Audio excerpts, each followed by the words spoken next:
Good morning, everyone. Dear students, today I am going to start History Class 8, Lesson 3rd, Ruling the Countryside. देखो बच्चों क्या बताया गया है यहाँ पर।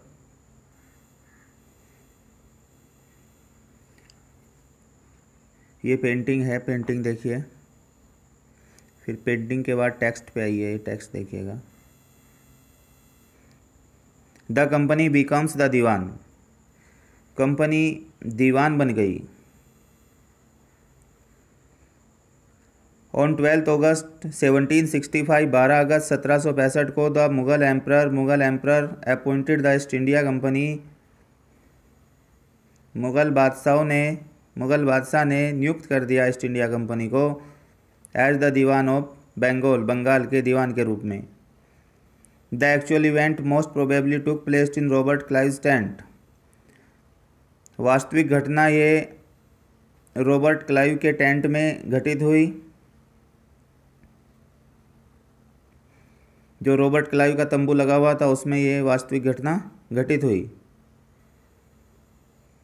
With a few Englishmen and Indians as witness, जिसमें थोड़े से अंग्रेज और भारतीय थे एक विटनेस के रूप में, गवाह के रूप में, जिन्होंने ये घटना देखी।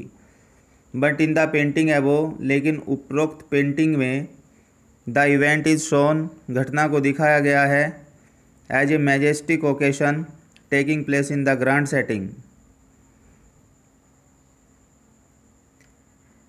एक भव्य समारोह के रूप में दिखाया गया है जो बहुत ही विशाल सेटिंग के साथ में घटित हुआ। The painter was commission by Clive, जो पेंटर था, पेंटिंग को बनाने वाला, जिसे रॉबर्ट क्लाइव के द्वारा जिम्मेदारी दी गई थी टू रिकॉर्ड करने की द मेमोरेबल इवेंट्स, यादगार घटनाओं को इन क्लाइव्स लाइफ, क्लाइव के जीवन में, जो भी क्लाइव के जीवन में यादगार घटनाएं थी उनको रिकॉर्ड करने की जिम्मेदारी क्लाइव के द्वारा पेंटर को दी गई थी। द ग्रांट ऑफ दीवान, दीवानी की जो ये ग्रांट थी, क्लियरली वाज वन, स्पष्ट तौर पर एक ऐसी घटना थी इन द ब्रिटिश इमेजिनेशन, निश्चित तौर पर ये ऐसी घटना थी। कौन सी घटना? बंगाल की दीवानी, हाथ का जाना, एक बहुत ही बड़ी घटना थी। Was one such event in British imagination, British की कल्पना के अंदर ये एक बहुत बड़ी घटना थी। कौन सी घटना? द ग्रांट ऑफ दीवानी, दीवानी का मिल जाना। एज दीवान के रूप में the company became the chief financial administrator of the territory under its control, company बन गई थी मुख्य फाइनेंशियल प्रशासन करने वाली टेरिटरी के ऊपर, भूभाग के ऊपर। कौन से ज़मीन के टुकड़े के ऊपर? कौन से बताइए? अंडर इट्स कंट्रोल, जो इसके नियंत्रण में आता था।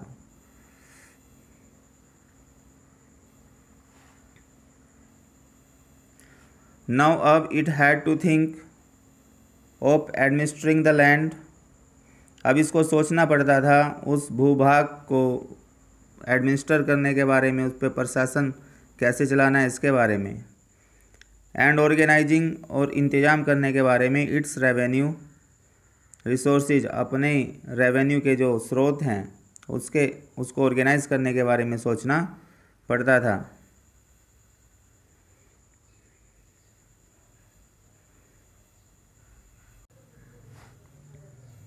देखिए बच्चों,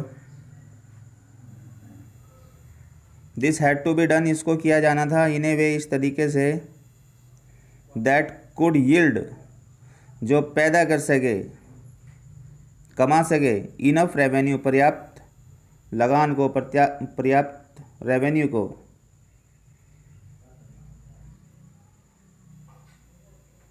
टू मीट, पूरा करने के लिए, द ग्रोविंग एक्सपेंसेस, बढ़ते हुए खर्चों को, ऑफ द कंपनी, कंपनी के।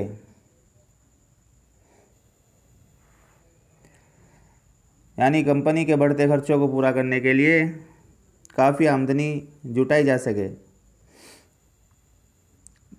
व्यापारिक कंपनी के नाते उसे ये ख्याल भी रखना था कि वह अपनी ज़रूरत की चीज़ें खरीदती बेचती रहे।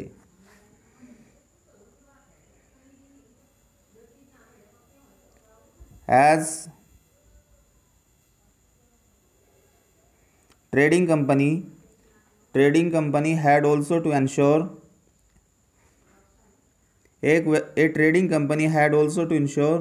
एक व्यापार करने वाली कंपनी को यह भी इंश्योर करना था दैट इट कुड बाई कि यह खरीद सके द प्रोडक्ट्स उत्पादों को इट नीडेड जिसकी इसे ज़रूरत थी एंड सेल और बेच सके वोट इट वांटेड जिन्हें ये बेचना चाहती थी।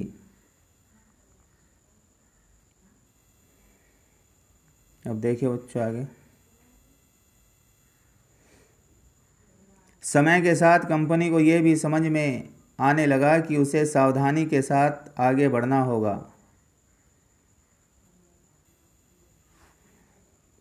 ओवर द ईयर्स समय के साथ the company also learned company ये भी सीख चुकी थी that it had to move कि इसको बढ़ना होगा with some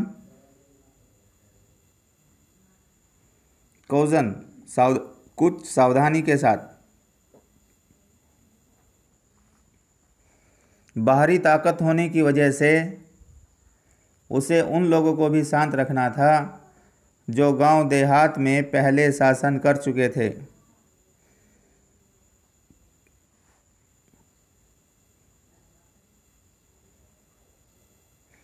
being an alien power, alien कहते हैं बाहरी, जो बाहरी पावर होने की वजह से इट नीडेड इसको ज़रूरत थी। किस बात की ज़रूरत थी?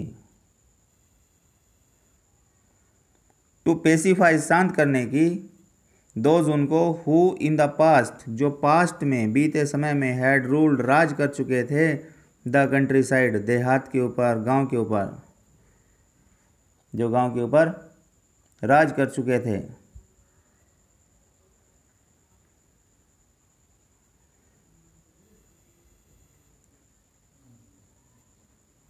एंड इंजॉयड अथॉरिटी और अथॉरिटी रखते थे एंड प्रेस्टीज और सम्मान रखते थे।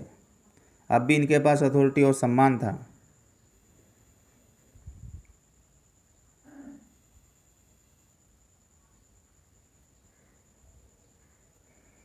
ऐसे जो लोग स्थानीय सत्ता में रह चुके थे उन्हें नियंत्रित करना तो जरूरी था लेकिन उन्हें ख़त्म नहीं किया जा सकता था। Those who had held local power में जो लोकल पावर को रख चुके थे हैड टू बी कंट्रोल्ड उनको कंट्रोल किए जाने की ज़रूरत थी। But they could not be entirely eliminated लेकिन उनको पूरे तरीके से समाप्त नहीं किया जा सकता था।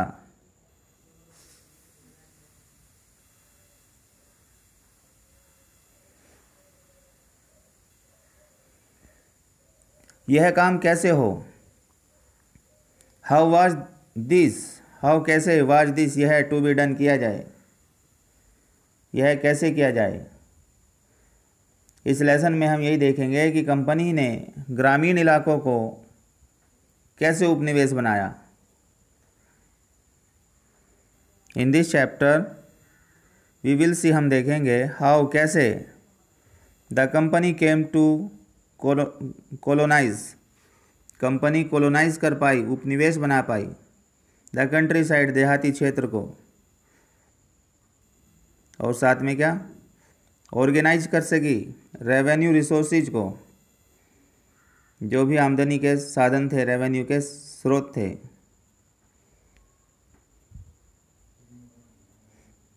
तो कैसे उसने आय के संसाधन को जुटाया। लोगों के अधिकार किस तरह तय किए गए।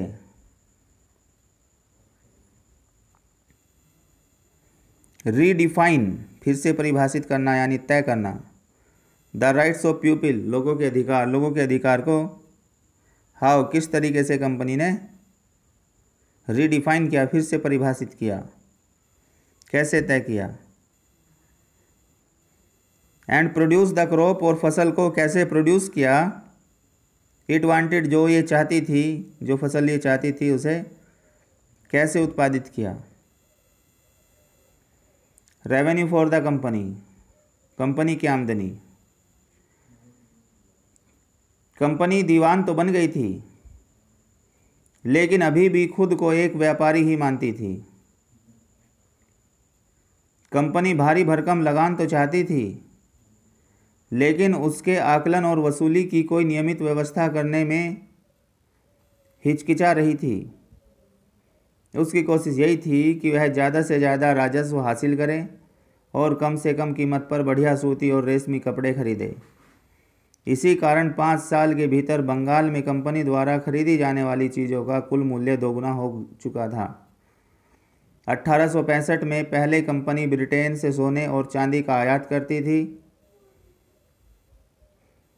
और इन चीज़ों के बदले सामान खरीदती थी। अब बंगाल में इकट्ठा होने वाले पैसे से ही निर्यात के लिए चीज़ें खरीदी जा सकती थी।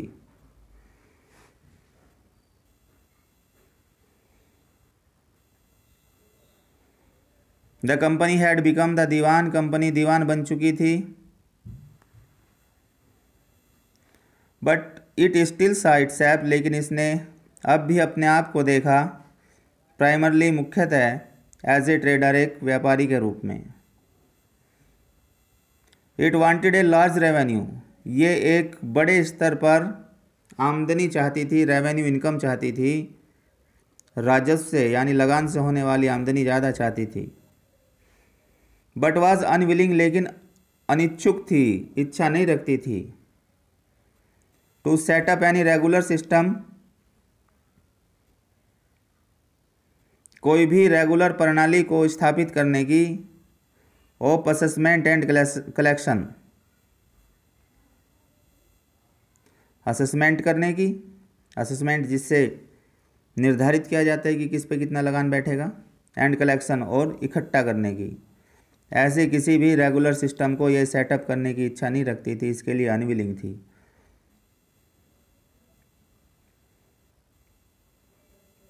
The effort was to increase the revenue,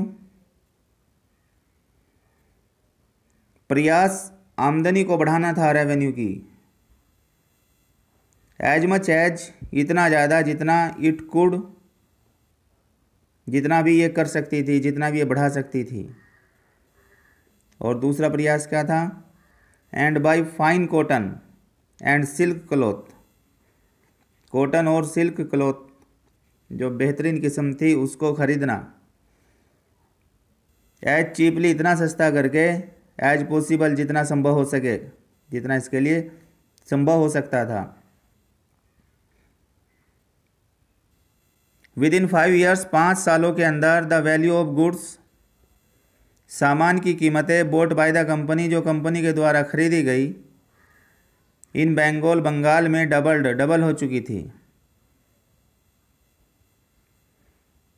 before 1865, 1865 से पहले, the company had purchased goods in India by importing, 1865 से पहले कंपनी भारत के अंदर माल को खरीदा करती थी। कैसे? बाय इंपोर्टिंग, इंपोर्ट करके,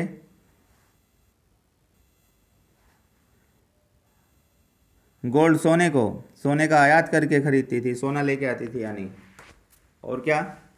एंड सिल्वर, कहाँ से लाती थी? फ्रॉम ब्रिटेन, ब्रिटेन से, ब्रिटेन से गोल्ड और सिल्वर को इंपोर्ट करके इंडिया के अंदर उससे सामान खरीदती थी 1865 से पहले। लेकिन अब क्या हो गया? नाउ, अब the revenue collected in Bengal, Bengal में जो रेवेन्यू कलेक्ट होता था, कुड फाइनेंस, यही फाइनेंस कर सकता था, किस चीज़ के लिए? The purchase of goods for export, निर्यात करने के लिए माल की खरीद को यही फाइनेंस कर सकता था।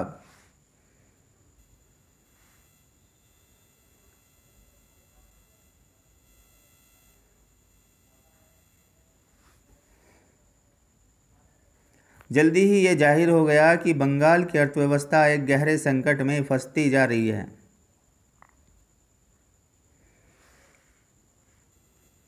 सोन जल्दी ही इट वाज क्लियर, ये स्पष्ट हो गया था दैट द बेंगोल्स इकोनॉमी, कि बंगाल की अर्थव्यवस्था वाज फेसिंग, सामना कर रही थी a deep crisis, a deep crisis, गहरे संकट का।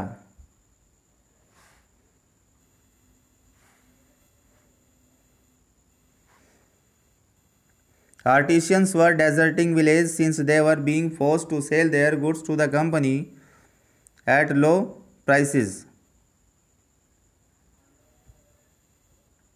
At low prices. आर्टिशियन कहते हैं कारीगर, वह डेजर्टिंग विलेजेज, गांव को छोड़ रहे थे, सिंस चूंकि दे वर बीइंग फोर्स्ड, उनको मजबूर किया जा रहा था, टू सेल, बेचने के लिए, देयर गुड्स, अपने सामान को, टू द कंपनी, कंपनी को, एट लो प्राइसेज, कम कीमत पर। पीजेंट्स वर अनेबल टू पे द ड्यूज, किसान जो उन पर देय होता था, जो उन पर चढ़ जाता था लगान, उसे चुकाने में अयोग्य थे।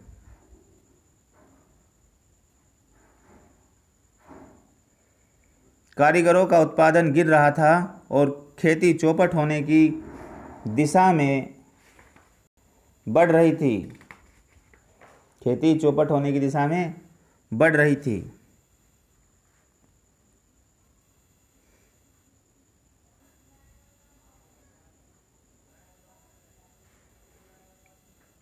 तो पीजेंट्स अनेबल हो रहे थे चुकाने में ड्यूज को, दैट वर बीइंग डिमांडेड, जो उनसे मांगा जा रहा था, फ्रॉम दैम, उनसे, जो उनसे मांगा जा रहा था। Artisanal production was in decline, जो आर्टिशियन का प्रोडक्शन था वाज इन डिक्लाइन, ये गिरावट में था। And agriculture cultivation showed sign of collapse, और एग्रीकल्चरल जो कल्चर थी, खेती बाड़ी की जो सभ्यता थी, कल्टीवेशन, जो कृषि है, खेती बाड़ी करना है, शोड ये दर्शाती थी, साइन ऑफ कोलैप्स, चौपट होने के साइन को दिखा रही थी।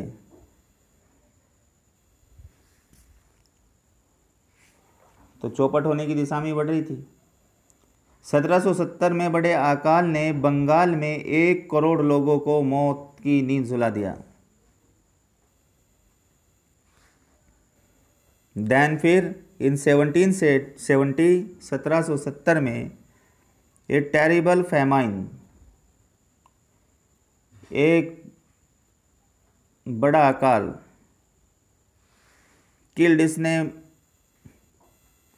मार दिया, मौत की नींद सुला दिया, 10 मिलियन पीपल, 1 करोड़ लोगों को, इन बंगाल में। इस अकाल में लगभग 1/3 आबादी समाप्त हो गई।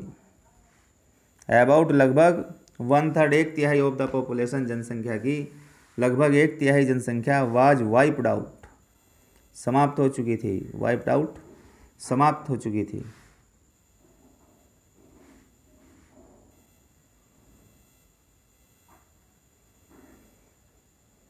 देखिए बच्चों आगे, the need to improve agriculture, खेती को सुधारने की ज़रूरत, द नीड, ज़रूरत, टू इम्प्रूव, सुधारने की, एग्रीकल्चर, खेती बाड़ी को,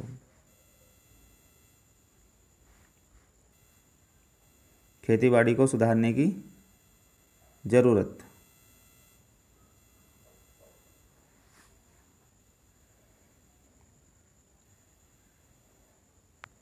अगर अर्थव्यवस्था संकट में थी तो क्या कंपनी अपनी राजस्व आय के बारे में आश्वस्त रह सकती थी?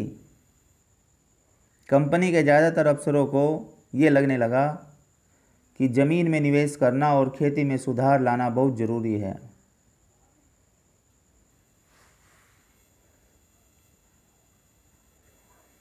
If the economy was in ruins, अगर अर्थव्यवस्था रूइंस में थी, बर्बादी की कगार पर थी। Could the company be certain, क्या कंपनी भी सर्टेन रह सकती थी। होप इट्स रेवेन्यू इनकम, अपनी रेवेन्यू की आमदनी को लेकर। मोस्ट कंपनी ऑफिशियल, ज़्यादातर कंपनी के अधिकारी। बिगेन टू फील, महसूस करने लगे। That investment in the land, कि ज़मीन के अंदर निवेश करना, इन्वेस्ट करना।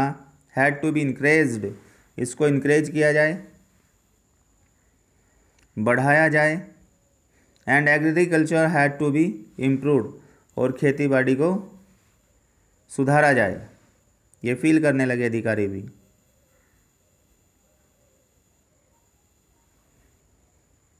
How was this to be done, इसको किस प्रकार किया जा सकता था, कैसे किया जाना था इसको।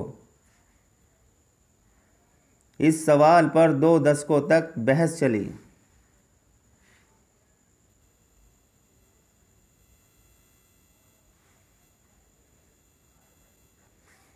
After 2 decades of debate on this question, इस सवाल के ऊपर 2 दशकों तक डिबेट के बाद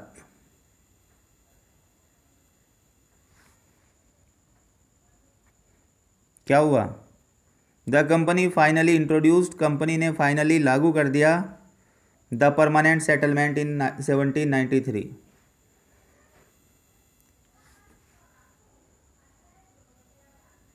कंपनी ने फाइनली क्या कर दिया,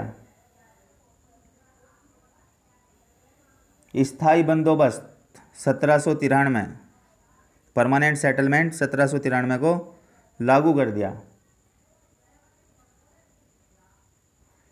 इस बंदोबस्त की शर्तों के हिसाब से राजाओं और तालुकदारों को जमींदारों के रूप में मान्यता दी गई। By the terms of the settlement, इस बंदोबस्त के हिसाब से क्या हुआ, इस बंदोबस्त के हिसाब से द राजाज, राजाओं को, एंड तालुकदार, और तालुकदारों को वर रिकॉग्नाइज्ड, मान्यता दी गई एज जमींदार, जमींदार के रूप में। उन्हें किसान से लगान वसूलने और कंपनी को राजस्व चुकाने का जिम्मा सौंपा गया। देवर आस्क्ड, उन्हें कहा गया, टू कलेक्ट, इकट्ठा करने के लिए, रेंट, लगान, फ्रॉम द पीजेंट, किसानों से, एंड पे,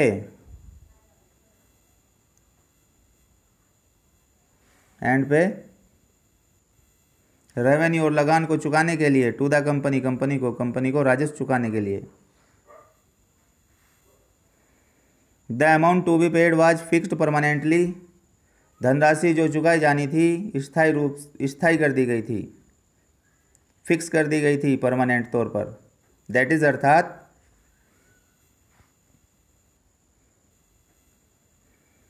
it was not to be increased ever in future, इसको कभी भविष्य में बढ़ाया नहीं जाना था। इट वाज फेल्ट, ये महसूस किया गया, दैट दिस वुड एंश्योर, कि एंश्योर कर देगा a regular flow of revenue की एक रेगुलर फ्लो को।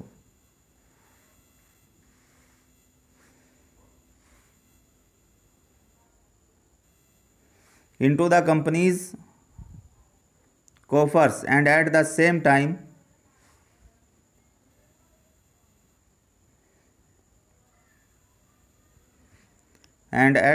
time